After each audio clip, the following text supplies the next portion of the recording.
In the heliocentric model of the cosmos, the Moon revolves around the Earth 13 times per year, traveling at 2,288 miles per hour, while the Earth revolves around the Sun once per year, traveling at 67,000 miles per hour.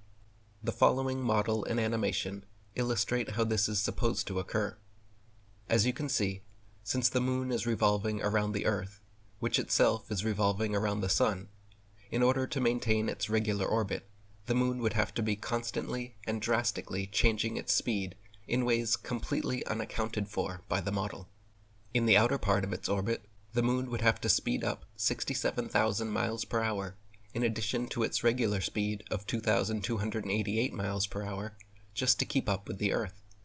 So the Moon would then be traveling at 69,288 miles per hour when it reached the front of the Earth. At this point, since the Moon is allegedly 240,000 miles away from the Earth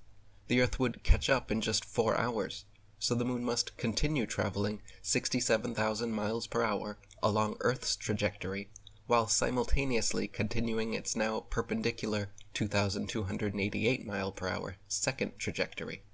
Then, as it turns to reach the inner part of its orbit, the Moon must now slow back down to its original speed, allowing the Earth to pass by. Lastly, as it passes behind the Earth, the Moon must once again quickly accelerate back up to nearly 70,000 miles per hour before getting left in the dust. In addition to all of this, the Sun itself is allegedly orbiting the Milky Way galaxy at 448,000 miles per hour, further compounding the problems and calculations of the heliocentric model.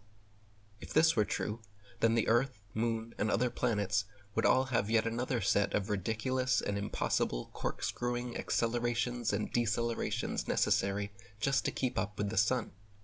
And for the cherry on top, all of these calculations have been assuming perfectly circular orbits, but the actual heliocentric model claims that the Moon's orbit around the Earth's orbit around the Sun, and the Sun's orbit around the Milky Way are all elliptical, not circular, meaning there would be even more additional accelerations and decelerations to calculate depending where each one is along its elliptical path. These constant and drastic accelerations and decelerations necessitated by the heliocentric model are rarely, if ever, mentioned by globe believers, because they have always been taught that the reason we do not feel or experience any of this supposed motion is because we always travel at a constant velocity. In their own model, however, due to their elliptical orbits and revolving around other revolving bodies, the Moon, Sun, Earth, and other planets could not maintain constant velocities, and would instead be regularly accelerating and decelerating.